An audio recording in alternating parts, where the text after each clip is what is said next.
Today, we're going to fix your stiff poses by breaking down some of the most insanely chaotic and dynamic character designs out there, Rudo and the cast of Gachiakuta. In the last episode of this series, we learned how to construct the human body by breaking it down into simple mannequins with both foreshortening and basic perspective applied.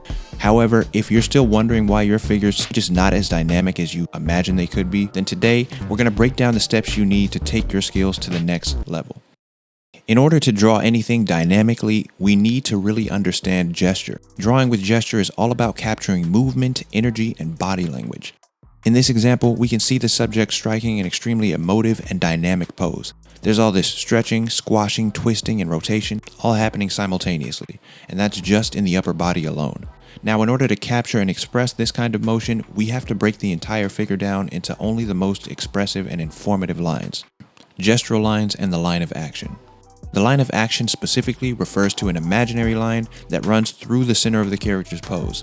This line is important because marking it allows us to clearly see the range, intensity, or exaggeration of a pose by tracing its visual path. Next, we have the gesture lines. We use these to draw or directly illustrate the pose itself. They're basically just smaller but equally dynamic versions of the action line. Using both of these lines together, we'll flesh out the 12 to 15 most important lines we need to describe this pose correctly, and the final result will be something like this: a clear and simple description of the character's action, and the first major building block for constructing a dynamic pose.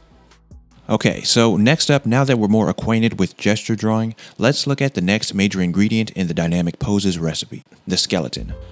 Now don't worry, we're not going to dive into every single bone and structure of the skeleton. We just need to get a basic understanding of how the skeleton works and use that information to inform our design process. Every part of the skeleton connects to and interacts with another part in some way, and each of those parts has their own individual range of motion. The skull and ribcage can twist, bend, and rotate in almost all directions with just a little bit of help from the spine. The arms and legs can move freely in just about every direction as well, thanks to the joints in the hip and torso. And lastly, a lot of people really overlook these, but joints like the shoulders and the ankles are enormously important. The slightest nuance in the shoulder's elevation or rotation can completely change or affect what a pose is communicating, so make sure to give them proper attention. Practice tip: get to really know the skeleton by drawing skull-like figures posed in perspective. The technical part of your brain will memorize the structure and keep your forms and proportions intact, while the creative brain can then start to incorporate those subtle but very important anatomy nuances into the way you draw your characters and their gestures.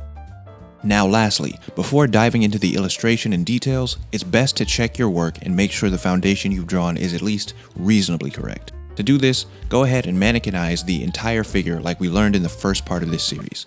Draw each part using 3D fleshed out forms, cubes, cylinders, spheres, and in doing so, you'll be exposing any major issues with your pose before diving into the final phase, which I cannot stress enough is going to save you loads of time later down the road. Okay, so finally for the hair and clothes, we need to make sure that they too are drawn just as dynamically as all the other elements of the figure. For instance, we know that they tend to blow in the wind or move and bounce against gravity when jumping or walking. Because of this, we're going to need to implement some more dynamic visual techniques, such as asymmetry and opposing curves. We use opposing curves to make straight or simple lines more interesting and add to the composition of a piece. And asymmetry allows us to make things appear more natural, random, and organic, just like hair, plants, nature, and the elements. You can see how these techniques are applied very heavily to all of the characters in the Gachiakuta series, which is part of what gives it that wild, scrappy, and ultra-dynamic shape language. And just like that, we've added way more punch, dynamism, and energy to our character's pose. If you like this breakdown and want to see more, make sure to like and subscribe, and leave a comment suggesting characters or anime that you'd like to see broken down on this playlist. I make new tutorials on the regular, so hit that subscribe button if you want to level up your sketchbook. And if you missed the first part where we diagnosed why you were drawing stiff characters in the first place, then check out this video right here. Keep creating, and I'll see you in the next lesson.